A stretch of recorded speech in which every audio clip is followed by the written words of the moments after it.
Alors, bonjour à tous, je vous souhaite la bienvenue. Ça me fait extrêmement plaisir d'être avec vous aujourd'hui. Ça me fait aussi extrêmement plaisir de savoir qu'il y a eu un grand engouement pour le sujet d'aujourd'hui. Donc, on a tout près de 200 inscriptions pour le webinaire de ce midi. Donc, merci de vous joindre à moi. Donc, aujourd'hui, on va parler de comment vous pouvez prospecter et conclure davantage de ventes. Je pense que c'était un sujet qui était pertinent quand on a planifié le webinaire, mais ça rend cette question-là encore plus pertinente avec les événements de la dernière semaine. Il est bien certain que on est encore en mode d'adaptation, mais assez rapidement, on va tous regarder par en avant et essayer de trouver des nouveaux moyens de continuer nos affaires. Et dans ce contexte-là, il va falloir également pouvoir continuer à prospecter et à conclure des ventes. C'est clair que ce qui se passe depuis déjà quelques jours impacte toutes les entreprises. J'ai eu l'occasion de parler avec plusieurs clients au cours des derniers jours qui me disent, bon, ben on peut plus aller rencontrer nos clients, on peut plus aller en usine, on peut plus donc faire ces rencontres-là, il faut approcher ça différemment. C'est certain qu'aujourd'hui, l'objectif n'est pas de parler spécifiquement de comment modifier sa façon de vendre avec ce nouveau contexte-là, ces nouvelles restrictions-là. Par contre, si vous avez des questions concernant cet aspect-là, il me fera plaisir d'y répondre. J'en profite pour vous dire que dans l'interface Zoom, vous avez un bouton qui s'appelle Q&R, questions et réponses. Vous pouvez tout au long du webinaire poser vos questions dans cette fenêtre-là. Et ce que je vais faire, c'est qu'à la fin, là, j'ai du temps d'allouer pour répondre au plus de questions possibles. Alors, n'hésitez pas à poser vos questions. J'ai également avec moi une équipe, donc si jamais vous avez des enjeux techniques, vous pouvez aussi utiliser la fenêtre Q&R. Vous avez aussi une zone de conversation, de clavardage. Donc, vous êtes en mesure là, de ce côté-là, si jamais vous avez des enjeux techniques, de communiquer avec les gens qui sont en arrière-scène avec moi là, pour me supporter durant ce webinaire-là. Donc, je le réitère, n'hésitez pas tout au long du webinaire, attendez pas à la fin, là, tout au long du webinaire, partagez vos questions. On va également utiliser la zone de conversation pour partager avec vous des liens, des informations qui pourraient vous être pertinentes tout au long de la présentation aujourd'hui. Je le mentionnais il y a quelques instants, j'ai dit le but aujourd'hui, c'est pas de parler comment adapter sa façon de vendre à ce nouveau contexte, à ce qui a changé pour nous tous au cours de la dernière semaine. Toutefois, sachez que je vais tenir un webinaire spécial la semaine prochaine. C'est un webinaire de 90 minutes que je vais faire mercredi prochain qui sera consacré exclusivement à ce sujet-là. Donc, comment réagir, même comment être, au-delà de la réaction, comment être proactif face à ce nouveau contexte-là. Aujourd'hui, on va vraiment parler davantage de prospecter, conclure. On va parler de l'approche de vente par le baseball. Certains d'entre vous ont peut-être lu certains de mes articles ou déjà entendu parler de cette approche. Si vous avez jamais entendu parler de l'approche, ben, ce sera l'occasion de la découvrir aujourd'hui. Et le sujet d'aujourd'hui va être très pertinent. On va parler de vente consultative. Et je dirais depuis environ là, une dizaine d'années, la vente consultative était beaucoup plus dans les questions, les préoccupations des organisations. Mais là, ça va devenir encore plus important, là, cette capacité-là à vendre de façon consultative. Surtout si on doit se débrouiller avec des technologies virtuelles, ben là, ça va vraiment prendre des bonnes compétences consultatives pour être capable là, de bien composer, de bien s'arrimer avec les outils technologiques qui vont venir à faire encore plus partie de notre réalité et de notre façon de faire des affaires. Alors, voilà pour le contexte. Je pense que la table a bien été mise. Certains d'entre vous me connaissent probablement, peut-être par mon blog. Donc, j'ai publié avec mon équipe au-delà de 1000 articles dans les 7 dernières années sur justement la performance des organisations de vente. Je donne également régulièrement, oui, des webinaires, mais également des conférences, des formations. J'ai l'occasion de former plusieurs centaines de personnes dans des rôles de vente sur une base annuelle. J'ai complété au cours de la dernière décennie au-delà de 200 transformations des ventes, et certainement qu'une partie de cette expérience et de cette expertise que j'ai accumulée va ressortir dans notre présentation d'aujourd'hui. Puis quand on parle de transformation, ben on parle naturellement de l'implantation d'une méthodologie de vente, la vente par le baseball, sujet dont on va parler aujourd'hui. C'est le moyen que je pourrais partager avec vous pour vous aider justement à prospecter davantage et à conclure davantage de ventes. Ça passe par, oui, la vente consultative, mais l'application de la méthodologie de vente par le baseball, donc au-dessus de 200 implantations dans des organisations dans la dernière décennie. Alors, je vous encourage à vous abonner à notre blog si ce n'est pas déjà fait. Je vois aussi certaines questions passer. Pour ceux qui se demandent si la présentation va être disponible, la réponse est oui. Vous allez recevoir un courriel suite à la présentation en après-midi avec la présentation et également le lien vers la chaîne YouTube de Technologia. D'ailleurs, je veux remercier notre partenaire Technologia pour avoir organisé le webinaire de ce midi.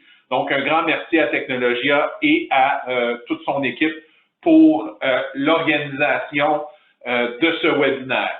Alors, voilà pour ma présentation. S'il y en a qui ont des questions davantage sur moi, sur mon parcours, ça me fera plaisir d'en parler là, dans la section questions. Je pense que vous êtes plutôt venus pour entendre parler de vente, de prospection. Donc, on va plonger là-dedans.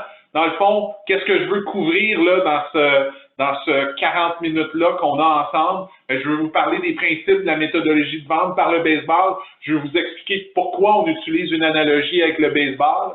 Ensuite de ça, je veux vous partager c'est quoi les erreurs classiques, quels sont les endroits, les obstacles habituellement rencontrés par les représentants, les vendeurs que j'ai l'occasion d'entraîner, de former, de coacher. Il y a des endroits là, typiques où est-ce que, entre guillemets, ils s'accrochent les pieds. Donc, on va parler de ça, où est-ce qu'ils tombent, où est-ce qu'ils trébuchent. Donc, on va parler de ces erreurs-là. Après ça, on va parler aussi de comment appliquer la vente par le baseball sur le terrain. C'est sûr qu'on a peu de temps ensemble. C'est quelque chose qui peut prendre jusqu'à plusieurs mois quand on l'implante dans une organisation, de vraiment bien l'adapter puis le rendre pratique à la réalité. Mais je vais quand même toucher ce sujet-là. Je vais vous parler de ce qu'il faut pour être efficace à chaque étape. Puis ensuite de ça, je vais vous proposer des prochaines étapes en lien avec la thématique d'aujourd'hui. Donc, je vous parle de la vente par le baseball. Puis pourquoi c'est important la vente par le baseball? Ben, il y a plusieurs raisons. Puis pour bien les comprendre, je pense qu'il faut mentionner que pour conclure des ventes, OK, il y a deux façons. La première façon, c'est que vous pouvez faire de la conclusion un événement, OK?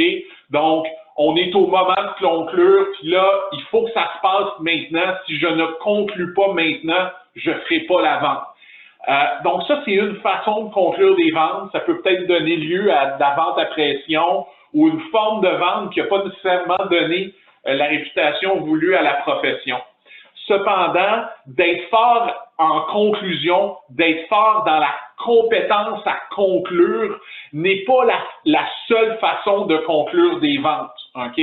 On peut conclure des ventes en faisant de la conclusion un événement ou on peut aussi faire en sorte que la conclusion devienne une espèce de dénouement naturel, que ce soit le résultat d'une suite d'étapes qui ont été réalisées en amont. OK?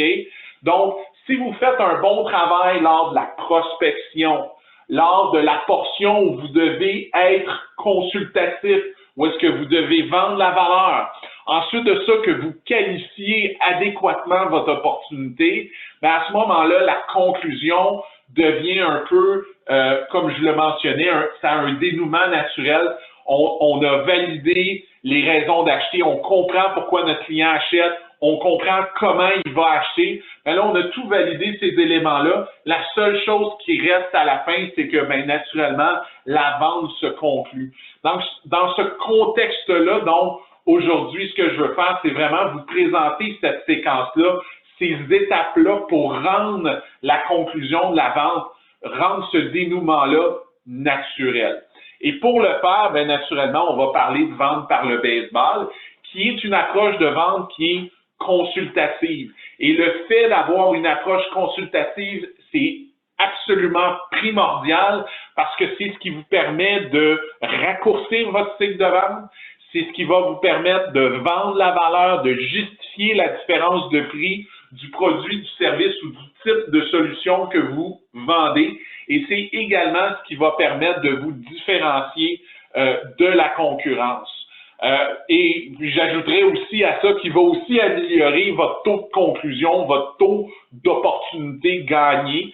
Donc, tout ça va passer par votre capacité à mettre en place une approche, mais aussi à développer les compétences qui vont soutenir cette approche consultative. Donc, la vente par le baseball répond à ce critère-là d'approche de vente consultative. C'est une approche qui est basée sur la conversation. Donc, c'est pas une approche qui est, puis aujourd'hui, ça ne sera pas à propos des 10 techniques de vente que vous pouvez utiliser pour conclure les ventes. On est vraiment basé sur une conversation. Donc, il faut que ça soit conversationnel, il faut que ça soit naturel, il faut que cette conversation-là soit informelle également. Donc, c'est pour ça que je parle de compétences qu'il faut acquérir, là. Donc, c'est pas simplement de mémoriser quelques questions. Il faut vraiment intégrer, dans le fond, les concepts de la vente par le baseball pour être capable d'en récolter les avantages. Donc, c'est basé sur la conversation, sans un déroulement naturel. Donc, même si vous utilisez une méthodologie, on ne doit pas sentir nécessairement qu'il y a des étapes en arrière. Vous allez voir, on a rendu ça assez clair en utilisant une analogie avec le baseball. Et l'idée du baseball, c'est vraiment de pouvoir simplifier la vente consultative, de pouvoir simplifier l'exécution du cycle de vente. D'ailleurs, c'est un peu un des défauts de la vente consultative, c'est que ça peut devenir rapidement complexe. Donc, le but avec l'analogie, donc l'analogie baseball, c'est de pouvoir rendre ça plus simple, plus clair. C'est d'avoir aussi un processus qui est répétable. Et même si vos clients sont tous différents, hein, on fait affaire avec des humains, donc on ne peut pas tout prévoir. Autant l'humain est imprévisible, autant il est prévisible, OK? Alors, on est capable d'avoir des étapes larges et d'être capable de naviguer à travers ces étapes-là. Donc, c'est un processus qui est répétable. C'est un processus également qui est complet.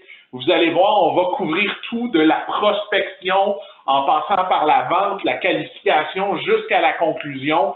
Ça inclut même de la gestion de compte, ce qui n'est pas le cas de toutes les méthodologies. Je vous donne un exemple. Certains d'entre vous connaissent peut-être spin selling, là, la vente spin, S-P-I-N. Bien, ça, c'est une approche qui est consultative, tout comme la vente par le baseball.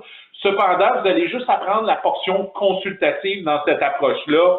On ne parle pas de qualification, on ne parle pas de prospection, on ne parle pas de conclusion, on parle vraiment juste de la portion consultative. Or, ici, on a vraiment une approche qui est globale, qui couvre l'ensemble des étapes, incluant la portion consultative. Et vous allez voir, c'est une approche qui est assez visuelle. Donc, ça, c'est l'autre grand avantage. Justement, je parle de visuel, regardons ça, voyons ça.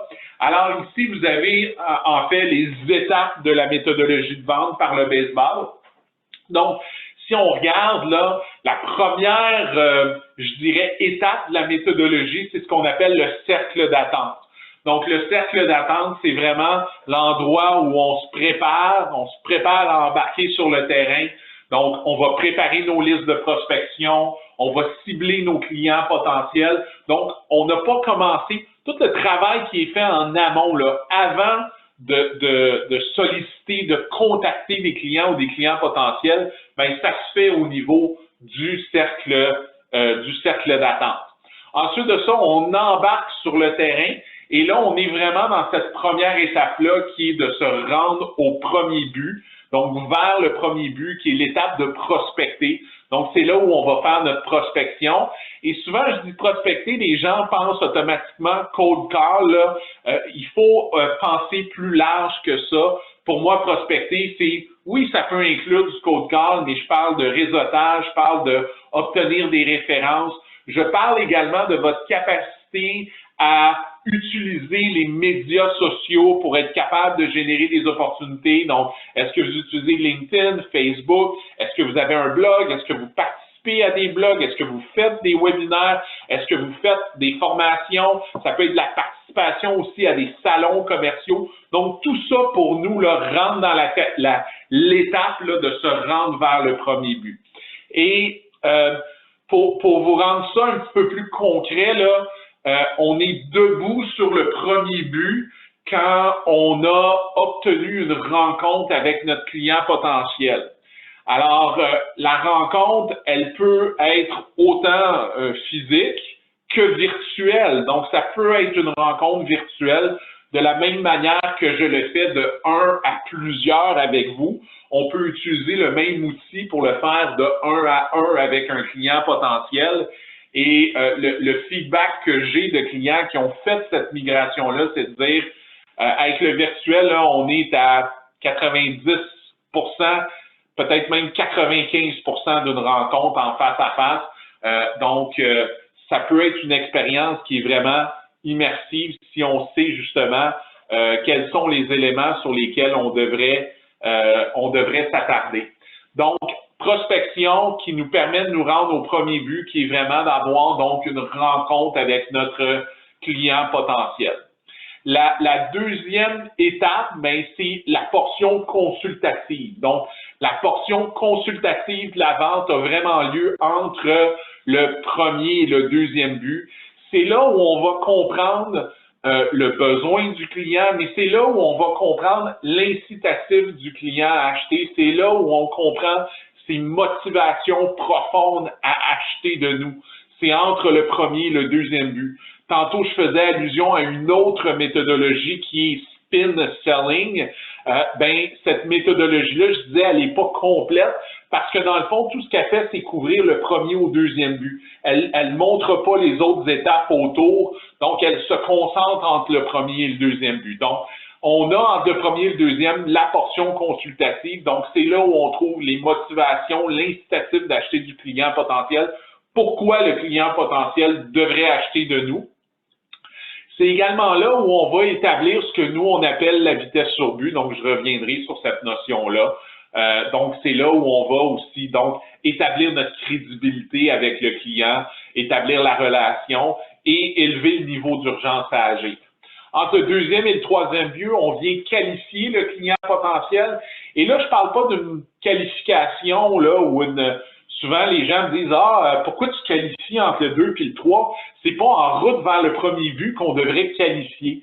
Et bien qu'il peut y avoir ce que j'appellerais davantage une pré-qualification ou une discussion sur le fit du client potentiel en route vers le premier but, entre le 2 et le 3, on parle vraiment d'une qualification en profondeur, une qualification détaillée, méticuleuse de l'opportunité. Donc, elle est beaucoup plus profonde, cette qualification-là, que généralement ce qu'on a en tête quand les gens me disent me semble qu'on devrait qualifier plus tôt. Puis s'il y en a qui veulent savoir pourquoi on qualifie à cette étape-là, vous pouvez poser la question, j'en parlerai pas là, mais s'il y en a qui ont cette question-là, vous pouvez la poser, pourquoi on qualifie si tard, pourquoi pas qualifier plus tôt, puis je pourrais y répondre dans la section questions à la fin du webinaire. Et entre le troisième but et le marbre, ben, c'est là où on va conclure la vente est marquée. Donc, c'est là où on présente, où est-ce qu'on fait la soumission. D'ailleurs, vous allez être en mesure de voir ici qu'il y a plusieurs choses à accomplir à chacune des étapes. Il y a des critères, il y a des milestones, des objectifs, des roches en quelque sorte, là, la traduction de milestone, moins utilisée, mais des roches qu'il faut toucher, qu'il faut valider dans la méthodologie là, à chacune des étapes. Puis ici, je vous mets les milestones ou les objectifs de la méthodologie, mais naturellement, il y a des objectifs qui pourraient s'ajouter en fonction de ce que vous vendez et à qui vous le vendez. Donc, il est possible de prendre ça et de le personnaliser naturellement à votre marché, à votre industrie, à votre produit, votre service ou le type de solution que vous vendez. Alors, j'ai dit tantôt qu'on parlerait des erreurs classiques. Je vais vous parler là, de la plus grosse erreur qui est commise par les représentants, les vendeurs, les commerciaux que j'ai l'occasion de former et de coacher. La plus grosse erreur, c'est qu'ils essaient de voler le deuxième but. Donc, ils passent du premier au troisième but directement. Donc, ils ont un client potentiel qui est intéressé, qui veut une soumission et on passe directement au troisième but et on ne prend pas le temps de valider, de poser les questions qui sont dans le haut du terrain de baseball. On passe directement au troisième. On est transactionnel dans notre approche parce que on vole le deuxième but. On va trop vite à la soumission, trop vite à la présentation auprès de son client potentiel. Donc, la clé, là, une des clés importantes, du moins, là, la plus grosse clé sur le trousseau, là, c'est d'être capable de ralentir votre client potentiel, de dire, ça va me faire plaisir de vous faire une soumission, de vous faire une proposition, mais avant, j'ai un certain nombre de questions à vous poser. Et donc, de bien prendre le temps de passer par le deuxième but, parce qu'en faisant ça, là, ce que vous allez faire, c'est que vous allez chercher de l'équité. Donc, c'est de l'équité que vous allez chercher dans votre opportunité de vente, OK? Et oui, ça prend un peu plus de temps. D'ailleurs, on dit c'est ralentir pour aller plus vite. Donc, vous allez ralentir au début, mais vous allez sauver énormément de temps par la suite, parce qu'il ne faut pas se cacher que quand on vole le troisième, bien souvent on présente et là on perd le contrôle. Donc souvent on tombe en mode suivi, on peut faire des suivis longtemps, on peut faire aussi ce qu'on appelle de la consultation gratuite, donc donner nos prix, donner notre expertise sans nécessairement obtenir la vente en échange.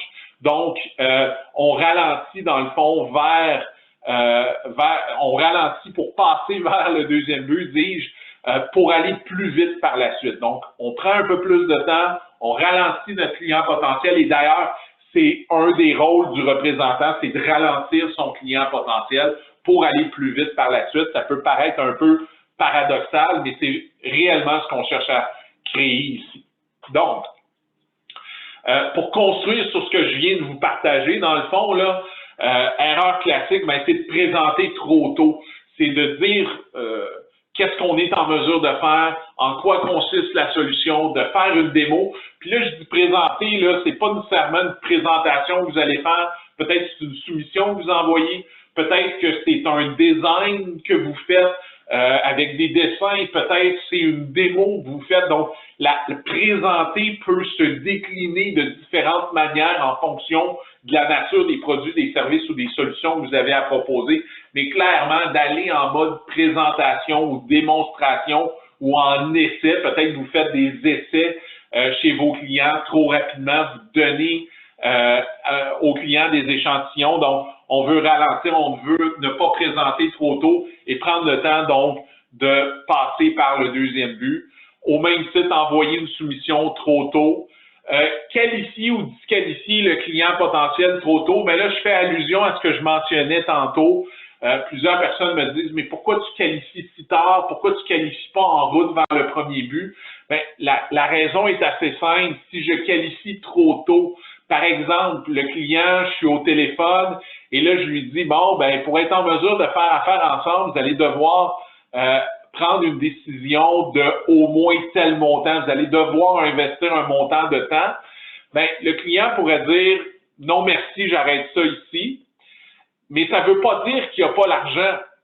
Ça veut juste dire qu'il n'y a peut-être pas l'incitatif de mettre l'argent à ce stade-ci. Donc, quand on disqualifie trop tôt, il y a la possibilité de disqualifier des opportunités qui auraient pu être des bonnes opportunités. C'est juste que le client n'a pas encore l'incitatif de vouloir investir les fonds nécessaires ou trouver les fonds nécessaires. Donc, naturellement, de qualifier, disqualifier selon les mauvais critères peut vous faire perdre des opportunités qui seraient de bonnes opportunités. Et une autre erreur assez fréquente, c'est de ne pas parler aux réels décideurs. Et je vous le dis, là, c'est pas en posant la question que vous allez savoir qui est le décideur. C'est pas en demandant à votre client potentiel, est-ce que c'est vous qui décidez? Même si la personne n'est pas décisionnelle, elle va dire que c'est elle parce qu'elle veut garder le contrôle. Donc, quand vous êtes dans votre cercle d'attente, là, puis vous vous apprêtez à embarquer sur le terrain, vous devez déjà savoir quel est le rôle, quel est le titre de la personne qui décide pour le type de produit, de service ou de solution que j'ai à vendre. Donc, assurez-vous d'amorcer, si possible, le processus avec donc le décideur pour le type de solution que vous avez à offrir. Et de façon générale, là, ce que je vois quand je coach et je forme des représentants, c'est la nécessité d'aller un niveau plus haut que le niveau qu'ils sollicitent actuellement. Donc, maintenant, l'idée, c'est d'appliquer la vente par le baseball sur le terrain. Donc, on va parler un petit peu plus. Puis, je vous ai présenté les critères à haut niveau, là, mais là, je vais prendre un peu plus de temps de vous parler des critères à chacune des étapes. Comment on fait pour se rendre au premier, passer du premier au deuxième, etc. Donc, je vais prendre un petit peu plus de temps là, de faire un zoom sur sur les critères de cette diapositive-là, de ce terrain-là. Là, vous voyez plein de petites étapes là, en tout petit. Donc là, ce qu'on va faire, c'est qu'on va zoomer sur chacune des étapes. Donc, allons-y avec en route vers le premier but. Donc, en route vers le premier but, c'est vraiment la partie prospectée. Donc, on est sorti du cercle d'attente. Donc là, on veut contacter notre client potentiel, OK? Et généralement, la prise de contact doit se faire par téléphone, OK? Même si on utilise, et ça va être le cas encore plus, des outils comme des outils technologiques pour connecter avec notre client, on veut dévirtualiser ça, on veut amener ça au téléphone dès que possible, c'est démontrer que ça va améliorer votre capacité à obtenir une rencontre et à faire la vente. Donc, on veut contacter le client potentiel et engager le client potentiel d'une façon efficace dans une conversation. Ça, c'est souvent un problème. Souvent, on appelle le client potentiel et le représentant ne réussit pas à engager le client. Le client continue à être devant son ordinateur, ne l'écoute pas vraiment. Donc, on veut engager le client d'une façon efficace. Il y a des façons de faire ça. Et ce qu'on veut aussi, c'est identifier une problématique. Donc, pour atteindre le premier but, il n'est pas juste question de fixer une rencontre. Je vous dirais, il faut fixer une rencontre avec un client potentiel qui a un problème à régler, un problème que je suis en mesure de résoudre avec les produits, les services ou les solutions que j'ai à vendre. Donc, dans mon univers à moi, quand je parle avec un client potentiel, souvent les problèmes qu'ils veulent résoudre, c'est des enjeux de croissance des ventes, c'est des enjeux de on n'acquiert pas suffisamment de nouveaux comptes. Donc, ça va être des exemples de problèmes. On veut mettre plus de structure dans les ventes. On veut changer notre culture. On veut avoir une culture de vente plus forte. Donc, ça, c'est des exemples de problématiques qu'on va découvrir vers le premier but et naturellement qui vont être pour nous des éléments qui disent, OK, il faut qu'on se fixe une rencontre. Par contre, avant de fixer la rencontre, on veut valider que le problème est un problème que le client potentiel veut résoudre, sur lequel il veut avoir de l'aide. Et ensuite de ça, on va demander et confirmer une rencontre avec notre client potentiel, qui, comme je l'ai dit, peut être physique, mais certainement pour les prochaines semaines, devra être virtuel. Mais même par la suite, la rencontre virtuelle est tout à fait acceptable. Et d'ailleurs, je pense que ça, c'est clairement quelque chose qui va changer là, à la suite de ce qui se passe en ce moment. Là, l'utilisation d'outils virtuels, là, je pense que ça va rendre tout le monde plus confortable à migrer dans cette direction-là. Donc, ensuite de ça, on change d'étape. Donc là, on est entre le premier et le deuxième but. Et là, ce qu'on veut voir, c'est bien naturellement s'assurer qu'on a un besoin. Donc, est-ce que le client a un besoin pour le type de produit, service ou solution qu'on a à offrir? Et tantôt, j'ai dit, il faut comprendre la motivation profonde du client potentiel. Bien, ce que je veux dire par là, c'est de comprendre sa raison incontournable d'acheter. Donc, quelle est la raison et est-ce que cette raison-là est assez incontournable pour que le client passe à l'action? Maintenant, si vous êtes dans une vente de pourquoi, donc votre principal concurrent, c'est le statu quo. Donc là, vous allez devoir trouver une raison incontournable d'acheter. Donc, une raison incontournable, une raison assez importante, assez incontournable pour que votre client veuille sortir de son statu quo et aller dans le changement que vous lui proposez avec le type de service, de solution que vous avez ou de produit que vous avez à proposer. Par contre, si vous êtes dans une vente de pourquoi moi, donc que votre vente, vous êtes en compétition avec d'autres, peut-être même qu'il y a déjà un fournisseur en place que vous devez déplacer, que vous devez remplacer, bien là, à ce moment-là, ça devient une raison incontournable d'acheter de moi. Donc, quelle est la raison qui ferait que le client voudrait, par exemple, quitter son fournisseur actuel pour venir avec nous? Donc, ça, c'est la raison incontournable.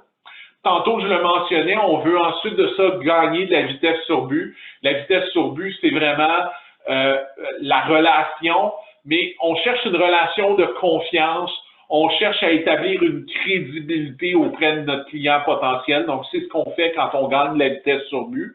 Et ensuite de ça, on veut être capable de quantifier le coût du problème, pas le coût du produit ou de la solution, vraiment combien coûte le problème qu'on a identifié là, au départ, qui a donné lieu à la rencontre, là, ça coûte combien pour notre client? Et ça, naturellement, ça nous permet d'élever le niveau d'urgence et aussi de commencer à faire ce qu'on appelle un retour sur investissement. Donc, on va pouvoir faire un ROI à partir de ça. Je prends une petite seconde. Je vois qu'il y a 2 questions à venir jusqu'à date. Donc, merci à Maxime et M. Courval ou Mme Courval. Donc, je vois M. Courval pour vos questions. Continuez à envoyer des questions. On va avoir du temps à la fin, là, dans à peu près, je vous dirais pas tout à fait une dizaine de minutes, là. On tombe en mode questions, donc n'hésitez pas à poser vos questions. Vous avez encore le temps là, de taper vos questions pendant que je continue à vous partager qu'est-ce que vous devez faire pour vous rendre du 2e au 3e but. Donc, vers le 3e but, bien, naturellement, on veut savoir quel est le montant que le client potentiel est prêt à investir, donc, pour régler son problème. Donc, quel montant il est prêt à investir. On veut comprendre le processus décisionnel, on veut comprendre le qui, le quoi, le comment, le quand du processus décisionnel et comprendre également quels vont être les critères de décision, les critères de choix de celui ou de celle qui va remporter l'opportunité. On veut valider l'échéancier, le délai pour la décision.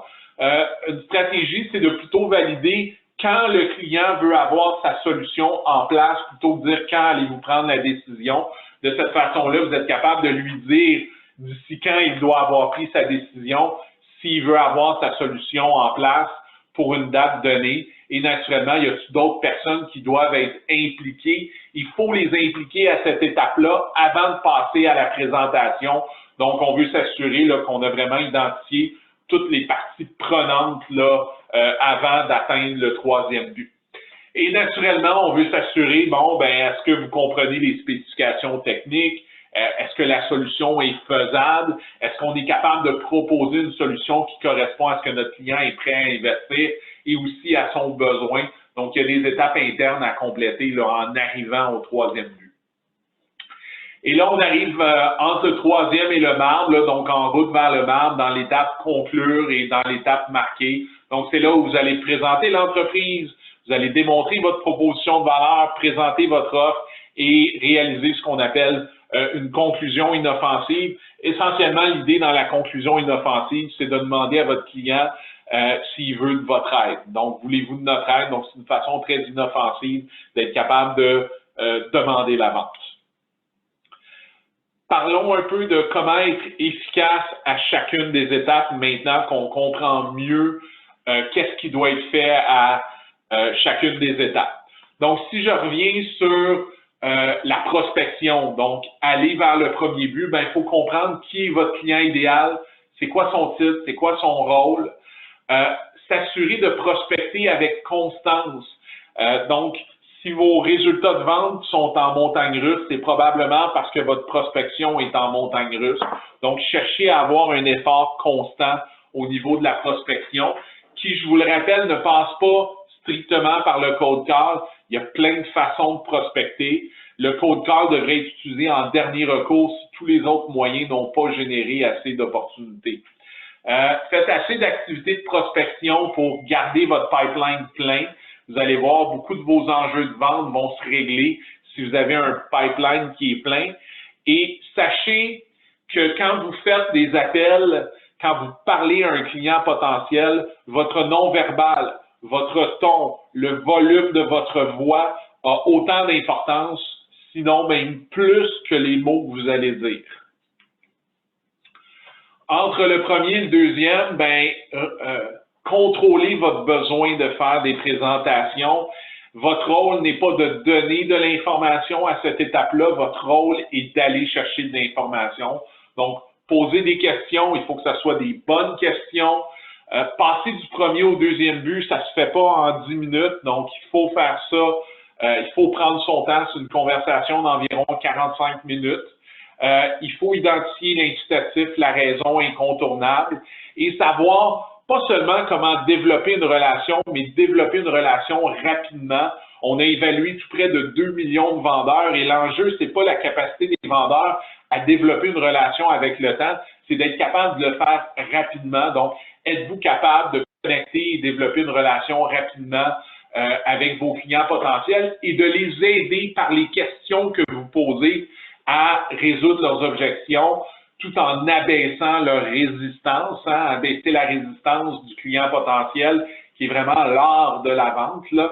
Donc, c'est ce que vous devez avoir en tête pour vous rendre au deuxième but efficacement.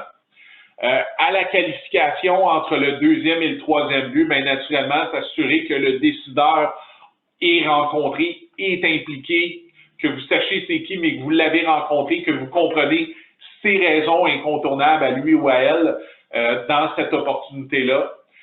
Comprendre naturellement le processus des décisions, valider si les fonds sont disponibles, comprendre comment ça fonctionne, aussi confirmer, est-ce que vous avez éliminé la concurrence, quel est votre statut par rapport à la concurrence, est-ce que votre client est prêt à payer un peu plus pour faire affaire avec vous? Et si votre client est prêt à payer un peu plus, ben c'est vraiment l'ultime preuve que vous avez réussi à vous différencier. Donc, on est capable de le savoir vraiment par cette volonté-là du client à vouloir payer un peu plus. Et ultimement, est-ce que votre client est engagé à changer, engagé à quitter son fournisseur actuel ou à sortir de son statu quo? Pour atteindre le client, bien naturellement, obtenez l'engagement du client à prendre une décision suite à votre présentation ou l'envoi de votre soumission. Assurez-vous que votre soumission corresponde aux besoins puis à ce que le client peut investir, puis observez votre client. Et si vous sentez de la résistance, si vous observez des choses, n'hésitez pas à le faire sortir. Donc, les prochaines étapes, c'est quoi? Bien, travaillez sur les problèmes, pas les solutions. Soyez bon à trouver les problèmes que vous êtes en mesure de résoudre avec vos produits, vos services, vos solutions. Changez la façon dont vous réfléchissez. Quand je forme des vendeurs, je les forme à trouver des problèmes avant de trouver des solutions. OK? Donc, ce qu'on veut trouver, c'est des clients potentiels qui ont des problèmes qui peuvent être résolus par ce que vous avez à vendre, ce que vous avez à proposer. Cessez de qualifier en début de processus. Vous avez vu, qualifier entre le deuxième et le troisième. Prenez le temps de comprendre quels sont les incitatifs de mon client, quelles sont ses raisons d'acheter, est-ce qu'il en a, est-ce qu'elle en a. Et pour ça, bien naturellement, vous allez devoir poser beaucoup plus de questions que vous le faites présentement. Sachez, et après ça, je vais passer là, au mode question. Sachez qu'on a 1 heure ou à peu près aujourd'hui pour traiter de ce sujet-là, mais avec Technologia. Donc, Technologia offre une formation de 2 journées complètes pour approfondir toutes les notions dont on a discuté aujourd'hui. Donc, si jamais vous avez de l'intérêt pour ça, vous pouvez le faire savoir. Vous pouvez le faire savoir là, en communiquant directement avec l'équipe chez Technologia. Donc, je me dirige vers les questions. Donc, on en a quelques-unes. Alors, Maxime, je comprends bien prospecter, qualifier et conclure, et je comprends moins votre notion de vendre entre le premier et le deuxième. Excellente question, Maxime. Souvent, les gens, les représentants que je forme, dans leur tête, là, ils pensent que vendre, ça se fait quand ils font une présentation. Quand ils sont en train là, de présenter leur offre, de présenter leur solution, de parler de leurs produits, ils ont l'impression d'être en train de vendre. Or, c'est une croyance qui est limitative. OK? Il y a un sage en vente qui a déjà dit les meilleures présentations qu'on fait sont celles qu'on ne fait jamais.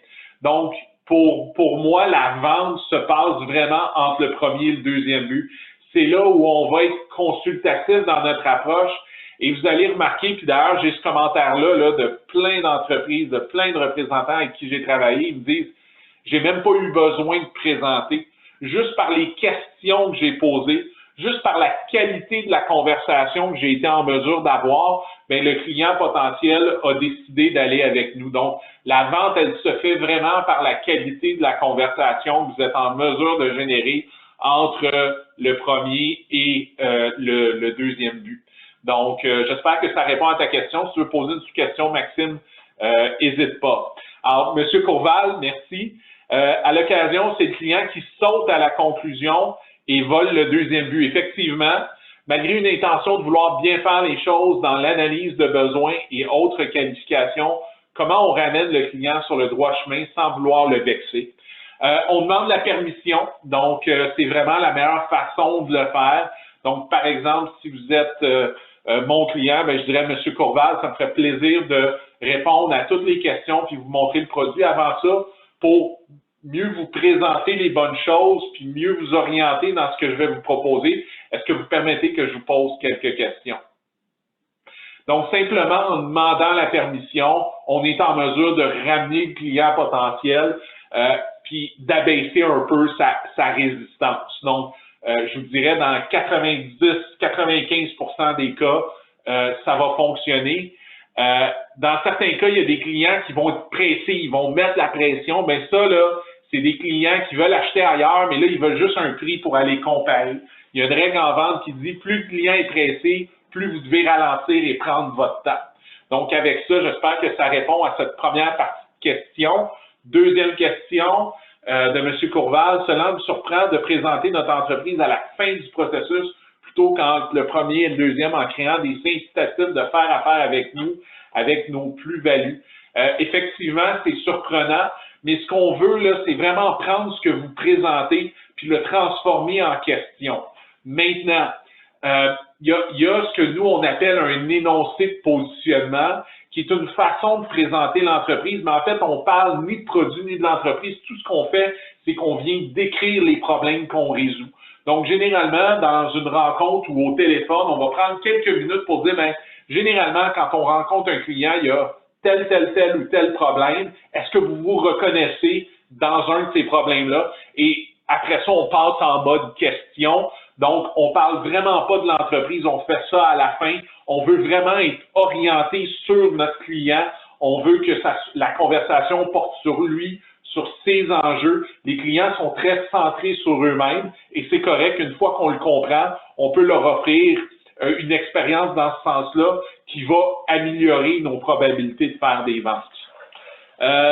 Parfait. Alors, j'espère que ça répond à la question. Daniel, des questions types à poser entre le premier et le deuxième but. Oui, il y a 2 questions de base. Pourquoi puis pourquoi moi? Donc, pourquoi voulez-vous changer de système? Pourquoi voulez-vous démarrer ce projet-là? Puis là, je le dis, pourquoi, là, soyez pas littéral, là, vous pouvez adapter l'intention, là, pour quelle raison voulez-vous faire ce projet-là? Depuis combien de temps vous y pensez? Pourquoi c'est un projet important pour vous? Qu'est-ce qu'il y a d'important là-dedans? comment ça s'aligne avec les priorités de votre département, de l'entreprise. Donc, ça, ce sont des exemples de questions. Donc, pourquoi et pourquoi maintenant? Pourquoi avez-vous décidé de remplacer votre système maintenant? Pourquoi pas l'année dernière? Pourquoi pas attendre une année de plus? Donc, la question du pourquoi maintenant sont des bonnes et toutes leurs variantes sont des bonnes questions pour démarrer une conversation de qualité quand on passe du premier au deuxième but. Et ce qu'on veut, là, c'est vraiment aller en profondeur. Souvent, quand je forme des représentants, je les envoie tester ça, là, puis là, ils reviennent et disent « J'ai trouvé une raison incontournable », mais ce qu'ils ont trouvé, c'est le problème. C'est pas la raison incontournable. La raison incontournable, c'est la conséquence, c'est l'impact du problème identifié sur l'entreprise. Donc, quelle est la conséquence, l'impact du problème que vous pouvez résoudre avec vos produits, services et solutions? Fait que Daniel, j'espère que ça donne un petit peu plus d'aide là-dessus. Louis, on parle depuis souvent que nous devons nous appeler des experts consultants, mais vu que de plus en plus, ça c'est comment les vendeurs se présentent, du moins de plus en plus, mais c'est quoi la prochaine façon de se distinguer? C'est une très bonne question, Louis. J'aime beaucoup la question. Pour moi, là, d'être un expert, c'est pas quelque chose qu'on dit. C'est pas parce que je dis je suis un expert en vente que j'en suis un. C'est comme il y a beaucoup de représentants qui vont voir leurs clients et dire ah nous on est un partenaire, on veut faire des partenariats avec nos clients. Moi je pense qu'il faut aller au-delà du mot. Être un expert, ça se démontre et ça se démontre par la qualité des questions et de la conversation qu'on va générer. Donc je pense que faut pas se préoccuper du titre. Les clients avec qui vous faites affaire sont intelligents et sont capables de savoir celui qui se dit expert mais qui ne l'est pas, de celui qui l'est vraiment. Celui qui l'est vraiment, là, comment il s'appelle est plus ou moins important. C'est ce qui va aller en arrière de ça. Est-ce qu'il y a de la substance qui va démontrer est-ce que ça c'est un expert ou pas? Tout comme est-ce que ça c'est un partenaire ou pas? Donc j'espère que ça aide Louis. Daniel, quand le client prend trop de temps à se décider, pourquoi? C'est une bonne question. C'est pas le but du webinaire aujourd'hui, mais on parle ici des habitudes d'achat. Donc, les clients peuvent avoir des habitudes d'achat où ils ont besoin d'un temps de réflexion pour être en mesure de prendre une décision. Et comme vendeur, si vous avez de l'empathie à l'égard de ce temps de réflexion-là, si vous trouvez que ça fait du sens, ben ça peut vous rendre moins efficace à gérer ce type d'enjeu-là. Donc, Daniel, je t'inviterais à regarder, est-ce que toi-même, quand tu achètes personnellement, tu as un temps que ça prend pour te décider? Si tel est le cas, ben, ça pourrait expliquer pourquoi tu es confronté à cet enjeu-là avec tes clients. Donc, ça, c'est l'aspect très conceptuel. Maintenant, il faut savoir les questions à poser. La question à poser pour moi serait, ben, monsieur le client potentiel, comment le temps que vous voulez prendre pour vous décider va vous aider à prendre une meilleure décision. OK? Donc, ça, c'est la question que je poserai. Martine, votre formation de 2 jours sera sous forme de webinaire. Quel est le coût et finalement, ce sera à quelle date? Alors, pour le format, à venir jusqu'à il y a une semaine, c'était une formation en salle. Maintenant, assurément qu'on va regarder à d'autres options. Possiblement, alors je vais demander à l'équipe de Technologia là, de prendre votre nom en note, Martine, et de communiquer les détails. Là, je ne les ai pas avec moi en main, mais l'équipe de Technologia sera en mesure là, de répondre à votre demande. Alors, Monsieur Courval, je suis de retour au vestiaire. Faites-vous toujours un suivi suite à la conclusion et livraison de produits et services? Et ce, dans le but d'améliorer l'expérience client et consolider notre relation d'affaires à long terme? La réponse est absolument oui. On fait le suivi. D'ailleurs, on parle pas juste d'un pipeline des ventes maintenant, on parle d'un flywheel, hein, une roue qui tourne. Hein. C'est Jim Collins qui a introduit cette notion-là. Mais maintenant, il y a le sales flywheel et effectivement, c'est une roue qui tourne.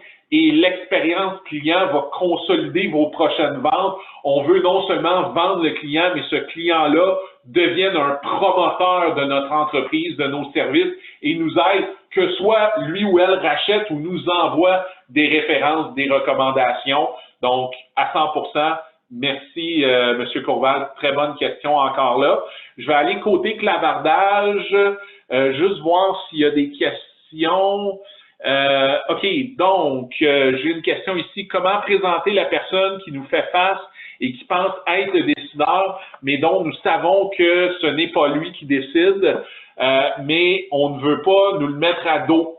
Alors, moi, la question que je pose, c'est, en plus de vous, qui d'autre est impliqué dans ce projet ou dans ce projet?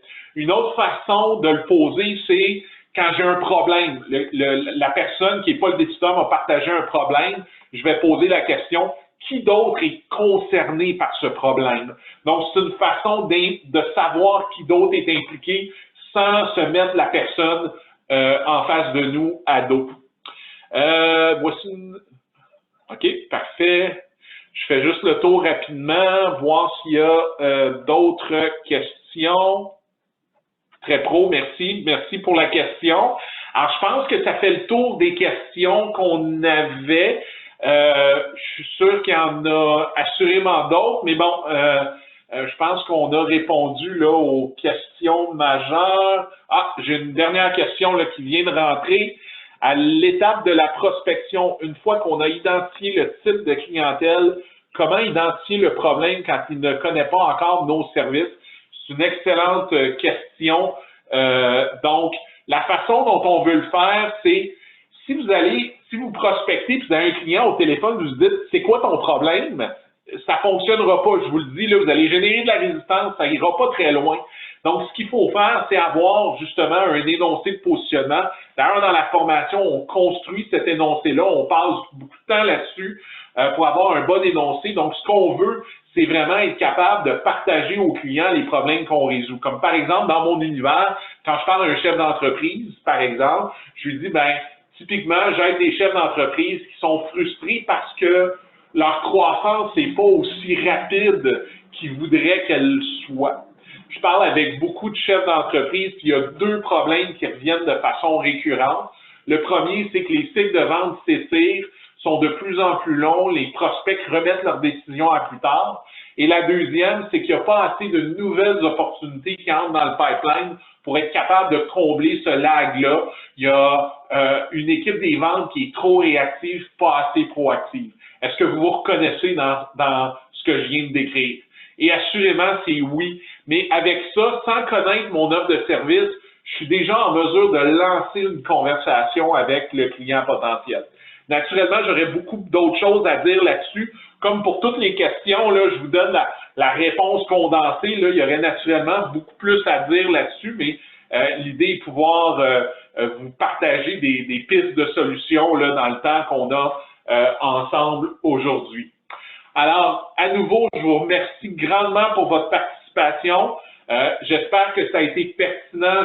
J'espère que vous repartez avec des éléments concrets que vous allez être en mesure d'implanter.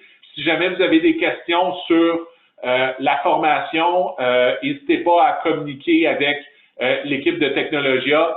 Merci à tout le monde. Je vous souhaite bonne vente. Je vous souhaite aussi bon courage pour les prochaines semaines. Je pense qu'il faut, pour tout le monde, le focusser au-delà des prochaines semaines, de voir plus loin, de pouvoir se projeter. Alors, bon courage tout le monde et encore une fois, bonne vente. Merci de votre participation.